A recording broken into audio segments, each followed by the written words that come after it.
Welcome, everyone, to another edition of the Gratitude Podcast. And as usual, I have the most amazing friends and connections network in the world, I think, because every single time I just have a beautiful soul that joins me on our podcast here. And today, I'm really honored to have Grace Barr here. She is a spiritual guide, therapist, an amazing person that has just such an incredible background, and she's doing some beautiful things for people, helping them in the world. So I wanted to bring her in and to pick her brain about how her mind developed and what she's doing and how she might be able to help you in the future. So Grace, welcome to the Gratitude Podcast. Thanks, Robert. It's good to be here. Yeah. Now, where are you at right now? So I'm in North Carolina. I'm on my son's permaculture farm up here, and it's gorgeous. It's springtime, listening to the birds out here, and the dogs are running around. Everybody's happy. Okay, good. So everyone's happy. And that's, in many ways, that's what I think that you do. You help people to figure out how to be happy. And you have such an interesting background. Could you tell us a little bit about what happened when you were about 17 years old and where you went to live and some of those experiences? Because I just find it fascinating. So, it's interesting. I grew up in Pennsylvania, and then my parents moved down to Florida. Dance and movement was always very healing for me in my life. So I was a classical dancer, and so there's actually this one evening when my older brother was visiting, actually, my parents' home. I was the youngest of 7, so I was the last one, and still at home. And he was going out this evening, and I said he was going to something that was called Sufi dancing. And all I heard was dancing. So I was like, oh, and he said, you want to come? And first I asked him, what's that about? And he couldn't quite explain it. So anyway, long story, it's now changed. They call it Dance of Universal Peace, but it's where they, people come together and it's a little bit like, folk dancing in a way, except that it has this spiritual chanting and songs and very beautiful. And so I went with him, and I ended up meeting this couple, Monica and Malik Schlossberg, and we've been friends now many, many years. And so they were teaching this dancing, and it was really a doorway into looking at sharing from the heart. And I would say sort of the religion of the heart, if you will, and so where they brought a lot of different traditions together. So they would choose songs from all the great religions of the world, but bring them all together in this evening of sharing. And so it was this sort of beautiful way of seeing the commonality of religious ideals rather than what we're sort of programmed to see what our differences are. And that just really appealed to me. It just resonated with me. And their teacher was Pir Vilayat Inayat Khan, who was a Sufi teacher. His father was Hazrat Inayat Khan, who brought Sufism to the West. And the whole idea or ideals that he carried were to look at what the commonality of religious ideals were. And so, like I said, that really appealed to me. I was raised in Catholicism, and I love that. It was very moving in the rituals, but I found that I just naturally felt more inclusive. Some people might recognize Pir Vilayat's name because many people know about Omega Institute, which is now up in Rhinebeck, New York. But the Omega was born out of a community where I ended up moving to when I was 17, much to my parents' chagrin at the time, because I left college, and they were like, oh my God, what's she doing now, And I got back into college once I got up there, but I love the idea of living in a community, and it wasn't a commune. So I want to kind of make that distinction, that it wasn't that you sort of gave all your money and there was that where you weren't working outside the community. Like everyone, the whole idea of the community was bringing spirituality into everyday life. And so like all of the men, for example, that lived in the community were the volunteer fire department in town. And they had a universal worship service, it was called, every Sunday. And people would come from town and participate in this. And there was dancing as part of the ceremony, and it was really quite beautiful. So on the altar was represented all the great religions of the world. And so there was a song or a dance or a reading from all the traditions. So I lived in that community. And while I was living there, Omega was born. The beginnings were actually in this community. And the community was called the Abode of the Message. And so it was on, I want to say 500-acre farm that used to be a Shaker village. And so, of course, the Shakers were, kind of died out because they were celibate. And so, there weren't too many around anymore, but the community was there and people would come. It started as a summer camp. And so we had, some amazing teachers come, Ram Das and Brother David and Krishna Das and Elizabeth Kubler-Ross, and so at a very young age, I was exposed to and really influenced deeply by all these different teachers that were coming and teaching. In fact, one of my jobs was to make sure that the teachers were comfortable. So I had these wonderful intimate moments with them of walking them to and from where they were teaching. And so this really affected me as a young woman. And so spirituality just sort of has always been a part of my life. And I feel like this is sort of what I really try to open people to, is that I was drawn. First, I went into nursing, thought I wanted to be a psych nurse. And then I realized pretty quickly that wasn't really what I wanted to do. I wanted to be able to work with people before they, ended up in the hospital. And so incrementally, I always say spirit has really guided my life. I've really followed what the next step and the next step. And that didn't always, maybe make logical sense, let's say. But I really trusted that, I was following my heart really, and the mind would follow. It was sort of where I was supposed to be. And I was so blessed, Robert. I had exposure to some of the most amazing beings that have just influenced how I've lived my whole life. And so years later, and 3 children later, I ended up back in Florida, where I met Dr. Poldi Orlando. And she helped found the Gestalt Institute in Miami and the Psychosynthesis Institute. I studied with her for over 30 years. And so she and I led workshops together and traveled throughout the country. And so that work was really a bridging of spirituality and psychology. And I found that was sort of what I felt was sort of missing, that there was a lot of this sort of quest for the spiritual life. And yet, a lot of the personality aspects of a person's life, the early woundings and belief systems and so on were not healed. And so it was more of a sort of a taking flight into the spiritual realm. And yet, I call myself kind of a practical spiritual gal, you got to get your feet on the ground, because you can have these incredible experiences, but it's how do you bring it into the world, because we're in form. And so I found that my spiritual life, and the teachings that I received from early on, including Catholicism, really. My father was a devout Catholic, but he was a very spiritual man, deeply spiritual man. And so I was very blessed that way, that I was sort of raised in a very spiritual environment as well.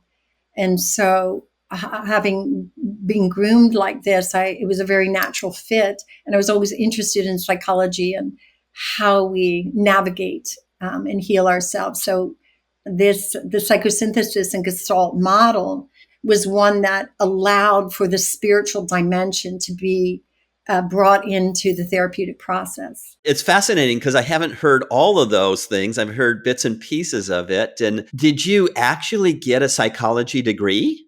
Yes, I did. Yeah. Okay. So, but what I didn't do, I didn't get a mental health license. I actually did graduate studies in mental health, but I had already been studying psychosynthesis and Gestalt for at that point, probably close to 2 decades, and had been working with Poldy in workshop settings, retreat settings, where we would have people for weekends, or maybe just a one-day retreat or something like that. When I got into the mental health training, although I have great respect, of course, it has its place. I'm grateful to recognize pathologies and so on. So I'm glad I have, some of that fund of knowledge.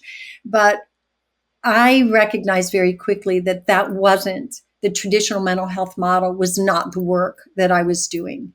And that I really felt that although it has therapeutic benefits, what the work I do, I really think of myself more as a life guide of helping people navigate what's going on in their personal life and how to tap into their true nature, which I believe is our spiritual nature. In fact, I call myself an integrative life guide. So I met you because a friend of mine had Lyme disease. And in the treatment, kind of the unique treatment that found here in Naples, Florida, you were billed then as a spiritual guide or spiritual therapist to help with solving the complexities and the issues with Lyme disease. So how does that work? Really, that was sort of one niche that kind of opened up. And like I said, I sort of feel like God really puts me where he wants me to be. So I've actually worked in the area of chronic illness for decades. If we come from the allopathic model, the Western medicine model, although it's changing, thankfully. And again, I always like to give the caveat that it's not that the Western model is wrong. If I'm sick or I'm in a car accident, I'm really glad that those physicians are there, and I think for emergency medicine and in acute situations, we really need that. But what I was finding is that when you come from the allopathic model, it's really diagnosing the symptoms and then treating the symptoms. And there's a place for that. As I say, sometimes we need that acute emergency type medicine, right? But what I found is as we go from the allopathic model, it's really the level of the body. We're looking at the symptoms in the body and then maybe look at what might be an emotional component, what might you be eating, but it's coming around slowly with a new field, which we call functional medicine, which is really looking more holistically at the human being. What's going on in your life? What kind of stressors might be there? What else might be influencing this particular symptom that you're having? So looking at the symptoms is a way shower, but not the root cause. So I've been very interested really for many, many years in the root cause, what's causing that symptom. And so from the work that I do, it's really looking at what might be going on emotionally, spiritually, psychologically, past wounds and belief systems that we may be carrying. And I was sort of organically working in this area. My former husband, the father of my children, was a physician. And so he and I worked very closely together. So I organically was working with a lot of his patients, and then I started having my own clients and so on. So again, it's organic flow. But I was seeing things that were showing up, seeing patterns, disease process patterns that also coincided with emotional patterns that the person was having. And so I started to explore that more and more and started to see that by the time the person is having symptoms, now that's barring an accident, for example, or something like that. I also want to be very careful in saying that there's no judgment here. It's like, oh, why, were you not spiritual enough? You got a heart attack or, or something like this. I'm not coming from that place. I'm coming from a place of every part of us is interconnected. And so our emotions, our feelings, our thinking process affects how we manifest in the world. And that's also our body. And so what I was finding personally, and with the good fortune of working with so many people, is that I was seeing certain emotional early woundings that were affecting the person. And if they weren't listening, and this is my own belief, is that we get little sort of nudges. But if we don't listen to for example, maybe you're overworking, right? And you're getting some information about maybe you need to slow down, maybe you need to rest more, but we override it and we don't, oh, forget about that. I'm going to, I'm on that treadmill. I'm just going to keep going. I had this in my own life, where we rode our bodies, we rode it hard, and I ended up having an injury that really in my own life really stopped me because I wasn't listening. And so a lot of what I teach has been also through my own investigation of my own being. And like I said, the good fortune of being able to work with so many people because we're not that different, really. Our stories may be different, but all of us share this human commonality. We all know what loss is like and regret and humiliation. And, we all go through these things in life. And so we adapt ourselves to these situations. And so from early childhood, we get woundings or we get bullied or we get, our primary caretakers are doing the best they can, but we get hurt. And once there's a wounding, then there's an adaptation to that wounding, which we call a defense mechanism.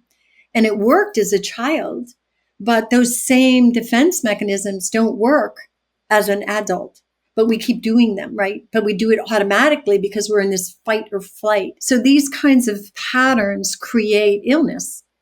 And so what I've seen is that if we can get to the root of the cause behind the cause, then incrementally the person begins to heal because we're multi-leveled beings, right? So we have a body, we have a thinking mind, we have emotions, we have our spiritual nature, and they're all connected.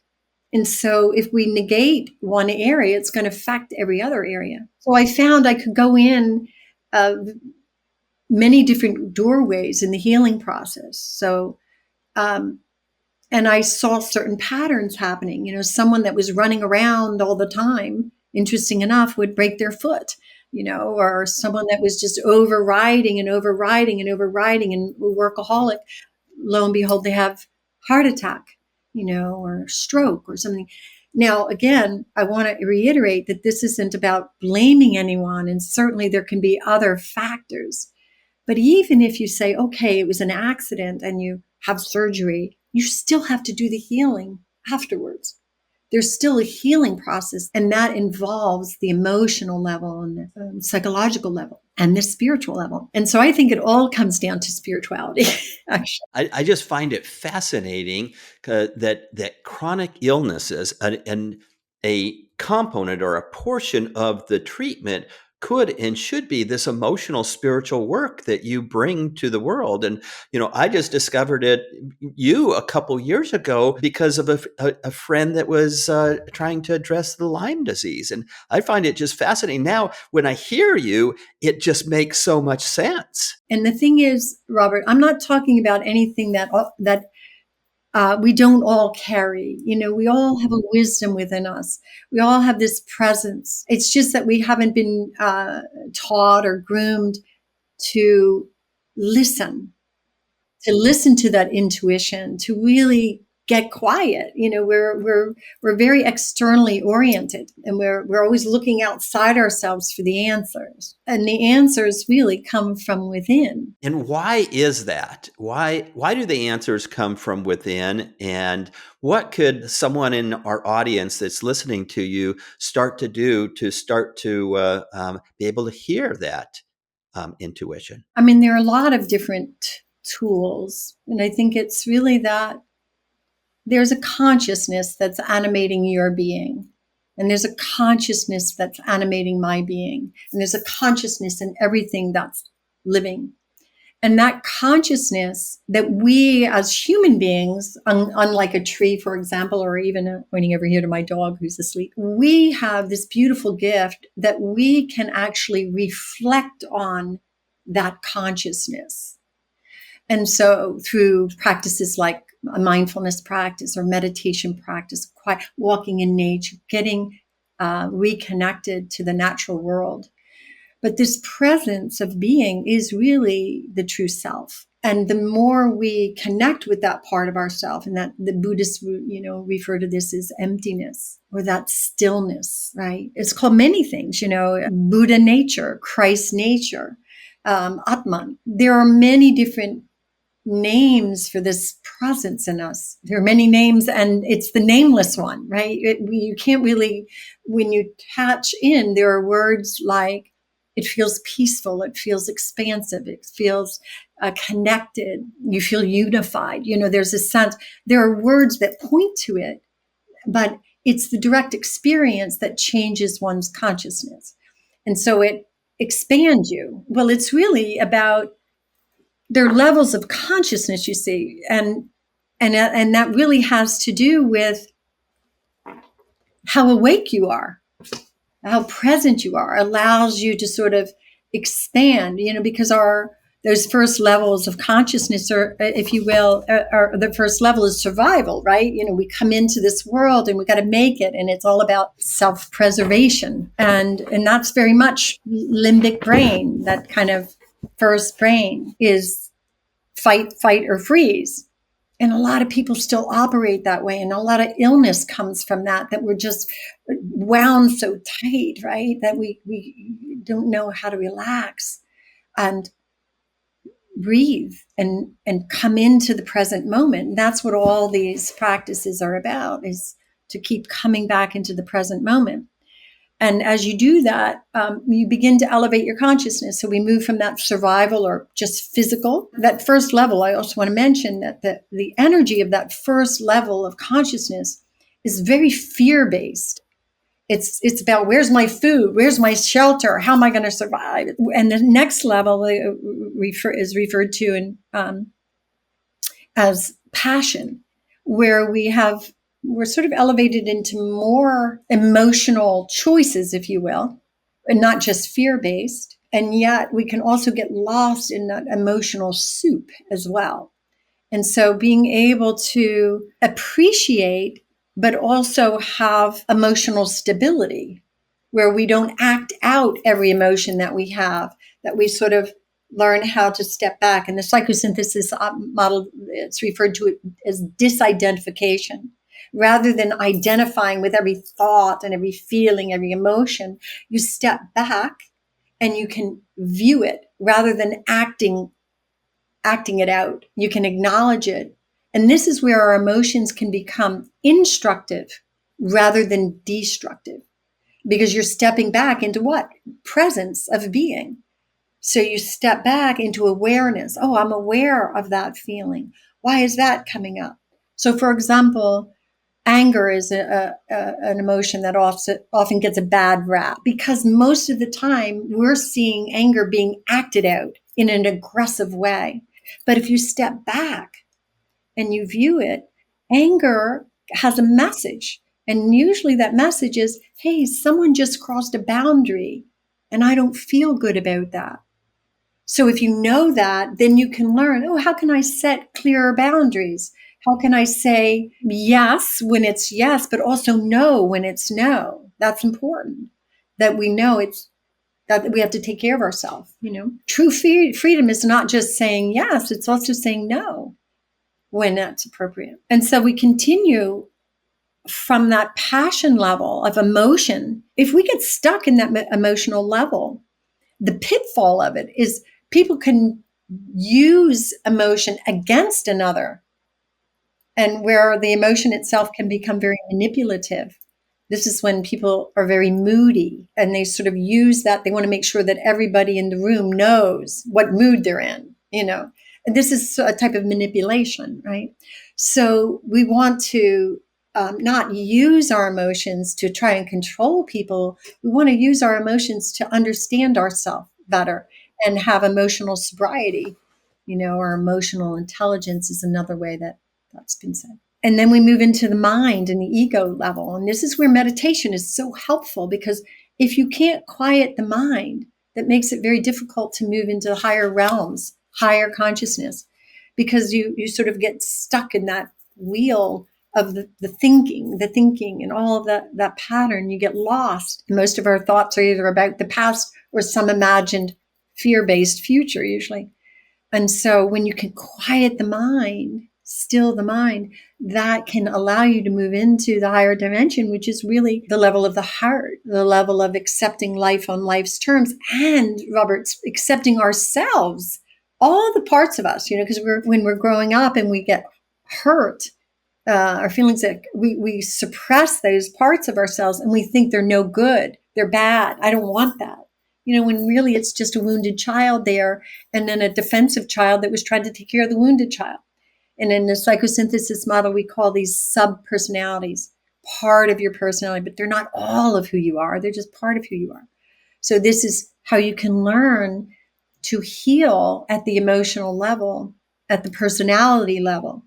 And when you can get that steadiness of mind and move into that heart, then that opens you to compassion, not just for yourself, but for others. And then through that doorway of compassion, you gain that understanding. It all kind of goes hands in hand. It's like accept, understand. When you have understanding of things, that opens the heart to, oh, well, that's why that person acted that way. That's why I acted that way, because of this wounding and that defense mechanism. And you start to have a love affair with yourself, really.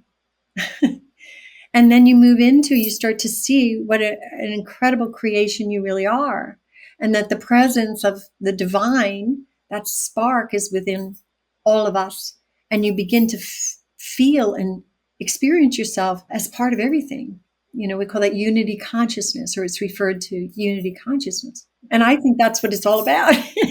Yeah. How would an engineer go from wherever they're at in their engineering mind to this divine unity, awakened, enlightened, higher consciousness? How would someone like that evolve? Well, that's a very interesting question. Particularly in our culture, I think we really revere the mind very much so, in North America. And I think that we're so obsessed with the intellect and knowledge that we sort of have lost touch with true wisdom. And so what I've seen, and I've had a lot of engineer types that I've worked with over these years, right? And what I found is that it usually takes someone going through some kind of heartbreak, some kind of pain or some kind of loss, where their intellectual pursuit couldn't quite tap into that level of suffering, even though they've tried and they've thought it through, and I'll just do this and I'll just do that. And, and that didn't really work. You can't get here from here. You have to be sort of brought there. And that usually happens through some kind of trauma or some kind of deep loss, where we sort of realize that we're given something, some life experience that is so heartbreaking or so difficult that we're sort of taken to our knees, where we realize, I just can't handle this by myself. And I think that's a beginning of it. Sort of starts to break the person, we hope, open rather than down. I think and maybe we have to be broken down first before we can break open sometimes, but that's what I've seen. I've seen that sometimes, this is where I was saying, Robert, sometimes if we're very stubborn and we're very much kind of tightly wound, sometimes we have to have a 2x4 knock us down, and then it gets our attention. Like, oh, well, maybe the way I've been doing something isn't quite working. I have a client now that he's on his third heart attack, and he's up and gonna, he's very type A personality, that we say, he's very driven, but his life is not in balance. There's no harmony. He's a workaholic, right? It's go, go, go, go, go, go, go. Now, after 3 heart attacks, he's come in the door, someone, sort of that I'd worked with before referred him, and I'm really, really saying, let's not waste a good heart attack here, and I'm not trying to be irreverent, but I'm saying, what's it going to take? It's not about just, it's like, I just got to get back to work, like, well, has it occurred to you that maybe just getting back to work is why you keep having a heart attack. So I think sometimes we're given something that is big enough that it really gets it stops us in our tracks. Yep. And hopefully sets us on a new course, because obviously something we're doing isn't quite working. It's not in harmony. What I've seen is it's an opportunity to wake us up, to take better care of ourselves, and to see that maybe there are more messages. Maybe that heart attack is really trying to teach you something if you allow it. And I believe that about all of life, really. I see this as a grand schoolroom. I think that we can get a little critical and down on ourselves when we fail, or we've had a failed relationship, or we've lost a job, or something happens. But I always say, well, only if you don't learn from it, but if you take that life experience and you say, well, how is this working for me, rather than why is this happening to me? It's a very different way of viewing, very different consciousness, because the latter, if you're looking at it, why is this happening to me? You're really in that victim state, that life is, someone or something is out to get you, and just, you're the victim of life. And I don't see that to be true. We have choices. You can certainly do it that way. And I've certainly seen many people do, but it doesn't serve them very well. They stay bitter, or they stay very isolated and blaming and mistrusting. And it's not a very happy life, and it doesn't have to be a huge shift. It's not like you're saying, the engineer type. I think sometimes it's scary because it's like, oh my gosh, I've got to go all the way over here. And it's like, no, it's just that much, just a little degree change can make a huge change. Either taking the example of the client you just brought up on what you would do with that kind of person, or maybe just addressing our audience who they're doing pretty good. They have challenges, but they want to live a gratitude kind of life. So they want to kind of up level. What Yeah. would you suggest that they or your client do as a first step to sort of wakening up? I think especially right now, I would start that answer with, I'd unplug from social media as much as possible. I'd put your phone down. I'd get away from electronics, and I'd get out into nature. Nature's not lost. The tree is just a tree. The waves on the ocean, the sounds, the waves of the air. There's such beauty all around us. And I think nature, if you slow down, you start to feel the rhythm. It's profound, really. We have a little home in Costa Rica. And I always feel, when I'm up here, I always feel like, compared to many people around me, I feel like I'm pretty chill. And then I get down to Costa Rica and I realize, wow, like my neighbors are really chill. They have a farm and they're just like, they got their chickens running around and they're just like, and I'm like, oh, wow, it takes me about 2 or 3 days, Robert. And then all of a sudden I just feel like I just feel myself. So I think we're moving at such a speed and we don't even know it, because we're sort of responding to the energy, and there's so much coming at us that I think you really need to gift yourself time out. I take at least 2, maybe 3 retreats a year, Robert, for that very reason, is to just unplug. And I try and do at least one of them in silence for several days, just where I'm just really going within. I'm being very quiet.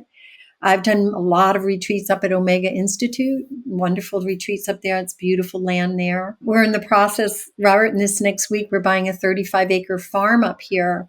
Wow, congratulations. Thank you. And part of it is that I want to create a small venue where I can bring, because I love bringing people together. I think the wisdom's in the circle. And I've been leading groups for many, many years, most of my adult life, actually. The land, it's got woods, it's got a natural stream, it has a pond, it has horse trails. Our neighbors all have horses up on one of our pastures. It's quite beautiful. To create a place where people can disconnect like that, and they can come and I can teach them some of these tools and ways, but where it's concentrated with. They can come for a few days and just really leave the everyday life behind so that they can go inward into that stillness, that reservoir that is always waiting for us to come, Yeah.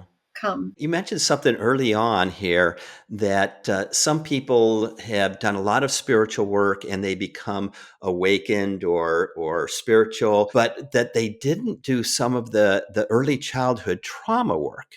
And you've taught me a little bit about the wounded child, the defensive child, the inner child, the original child, going up to healing, and then even the divine child. Is that the work you're specifically talking about, or is it something else? Really, Robert, I would say, and it's not just my position.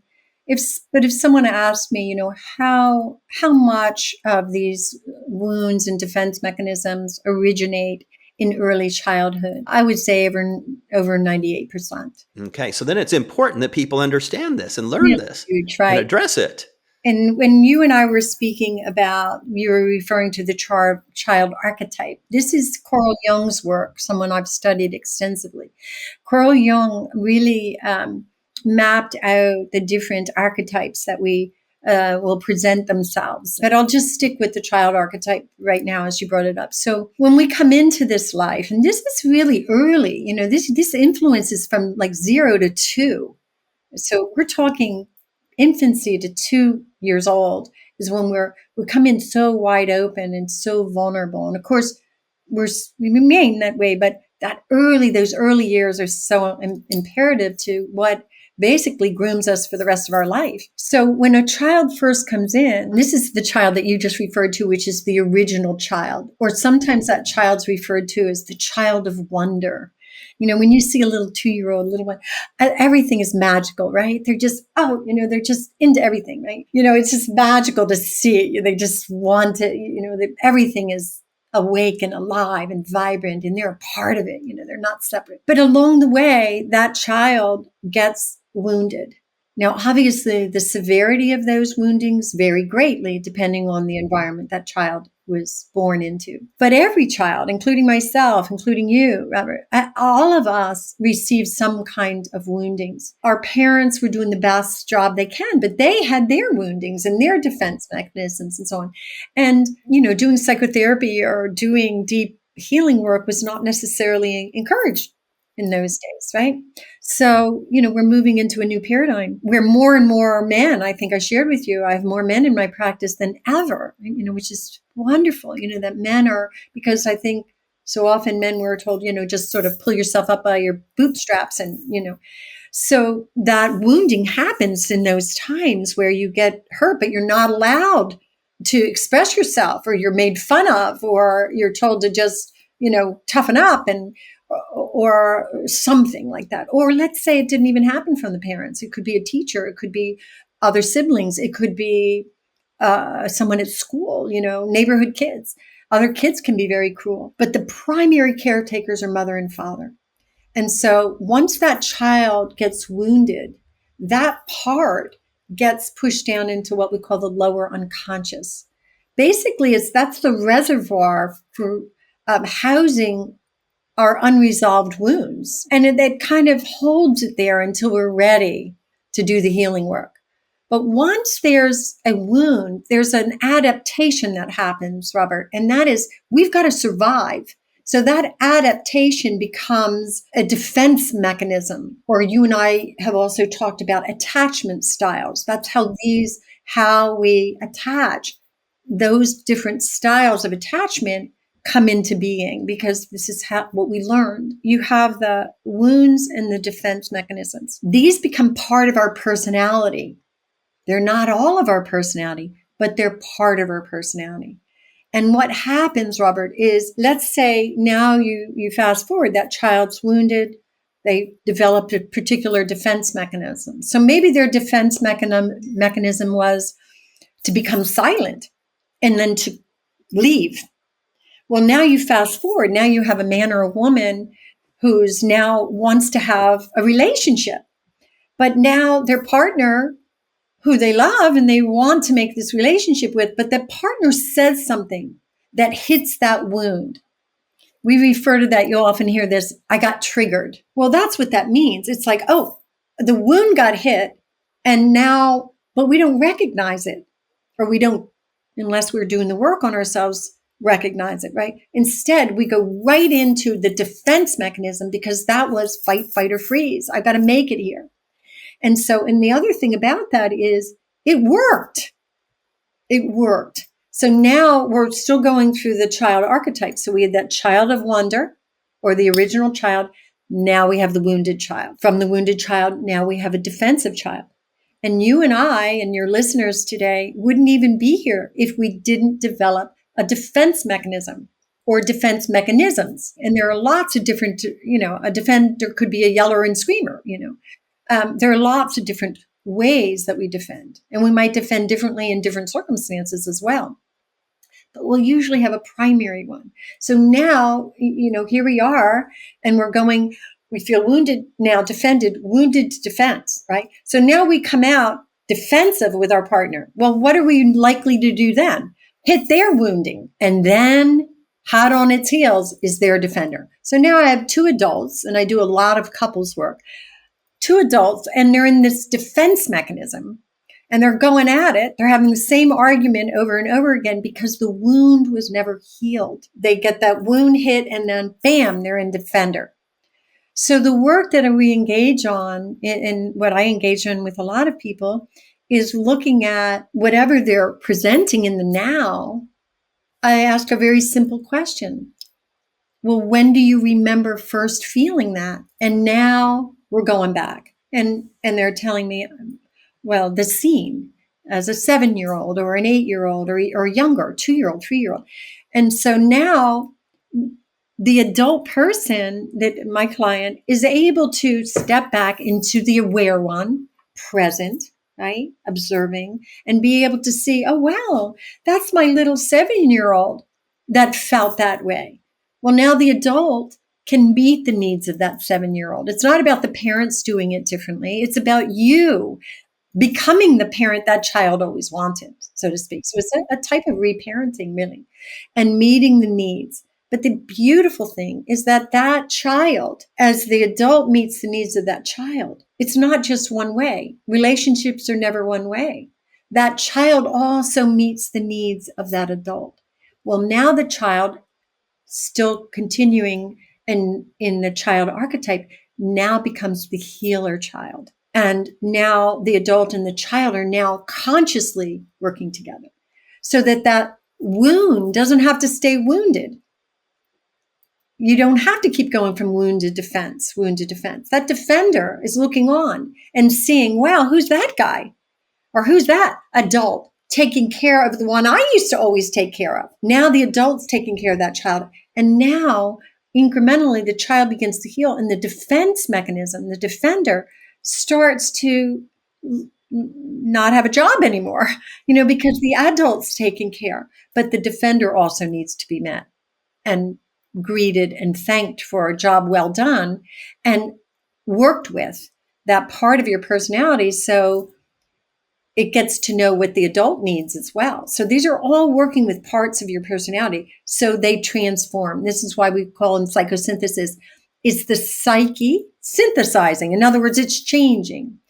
And then from that healer child, we move into what we call the divine child. And this is really when the adult and the child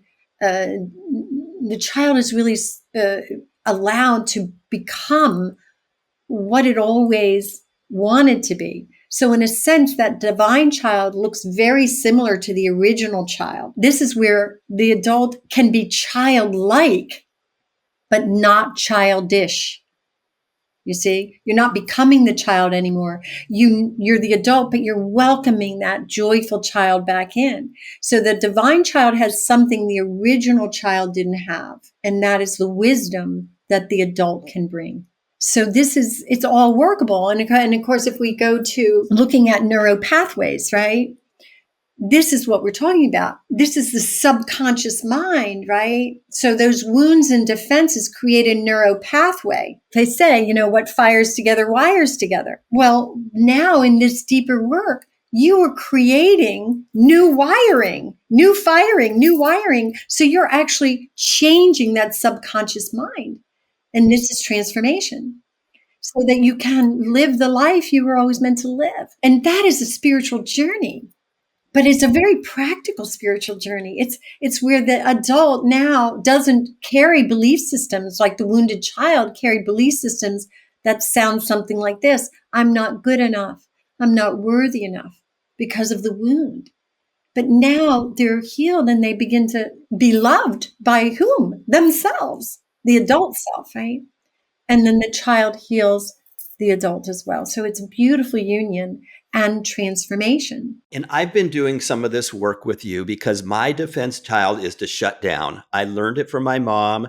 There were times where she didn't talk to us for like a week at a time.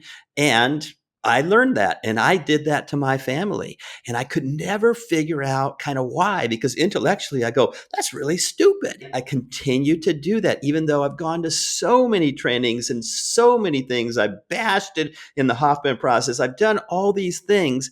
And I've got to tell you, I've been doing our exercise for the last 23 straight days. And last night you've been so proud of me. I had such an adult conversation with someone that had really triggered me about something that was significant. And I started to go to that shut down, they no longer exist in my life kind of world. Yeah. And I took a pause and said, I'm going to just try this. I'm going to try to have an adult conversation, and called them up and said, hey, I'm doing this thing. I don't know how it's going to work, but I want to have an adult conversation with you. Are you willing to do that? Wonderful. And that's an important piece of asking, are they willing? Yeah. And this person was, because they were triggered too by my ghosting them essentially, and had the most beautiful adult conversation maybe in my life. And I was so excited. I couldn't wait to tell you about this. And I'll tell you more about it later this week. But I just wanted to say this because we've been talking about this and we're kind of running out of time here. But the work that you do with people works. I mean, it just works. And now I'm like so excited because, whether someone has a chronic illness or they just get triggered, there are things that people can do that I didn't know before. I tried to solve this with my engineering mind and it didn't work. And then I run into your beautiful soul. And I know that I was guided towards you to be able to make some real progress in what you've termed soul work. Engineers don't do soul work. And I'm doing that soul work. And now you'd be so surprised, Robert. I have to tell you, I have quite a few engineer types that I'm working with. So there's hope. I think that that's one of your purposes for people like me, that we didn't have the experiences, the training, the knowledge that you bring in your soul work guidance. And I'm so appreciative to you, but we're running out of time. There's so many things I'd really like to still talk about. So I want to just kind of end. What's in the future for you, Grace? What's in the future for you? How can people contact you if you want them to contact you? Any last words of advice, wisdom for anyone in our audience here? Well, what I'm open to see what spirit's going to guide me. I mentioned earlier about the hoping to create a retreat center, so I'd be able to offer a place for people, safe, sacred place where people can come and do the deeper work. Until then, I'm working over Zoom. I'm happy. I don't know if you post or whatever. Yeah, we'll have all your contact information in the post. So you can put that 239-293-7711. They can reach me that way, or my email. Amazing Grace. Yeah. So they can reach out. At least at this point, I can work with them over Zoom, which is how I work now and have for years. Yeah, and I'm looking, to collaborate with some different people and maybe even create something like you're doing, Robert. I think this is a wonderful format, and I've had a lot of people that have asked if I would do something like this. So I see it can be very beneficial. Yeah, where I can interview and have other people too, and have you on mine. And maybe fingers crossed, that you'll be part of our program next year when we bring some of this soul work to a men's group for a whole year's program. 2025, the Love and Rad Living Contagiously program for men that's going to be soon announced. I'm not announcing it yet, but that's very exciting, yeah. Robert. I really think, over many years, the more women have been drawn, and I think that we're kind of, we're groomed that way to connect more emotionally. But like I said, I have more men in my practice than ever before, and I just really see this shift from, men really wanting to open and tap into that part of themselves that you could say is, more of that divine feminine nature, just like the women tapping into their divine masculine, sort of helping us get out in the world in certain ways. This is that first marriage between the masculine and feminine within ourselves. So I'm very excited about your men's group. I think it's wonderful. And I think men really need each other. And we, the women, we need you too, So I think it's wonderful. I'm very excited about that for you. And any final advice, anything that you want to just share with our audience here? Keep the faith. Okay. No, I'd say, just really know that everything's workable. And, I know, especially in these times, I know, a lot of people are feeling this sort of climate of, but just remember, that it's always the darkest before the dawn, and so just really know that there's a light within you, and to keep opening to that and spend more time in nature. And I think having a daily practice, meditation practice, it doesn't have to be long and drawn out, but take a few minutes every day to be grateful for your life. And I would say that's really where it's at. Every day's a good day when you have a grateful heart. Thank you so much, Grace Barr, here for being our guest here on the Raditude podcast. Look for great things in the future. She's going to have a retreat center. She's going to be part of the men's program of Living Rad and Loving Contagiously. And thank you very much, Grace, for being Thank here. you. Thanks for having me, Robert.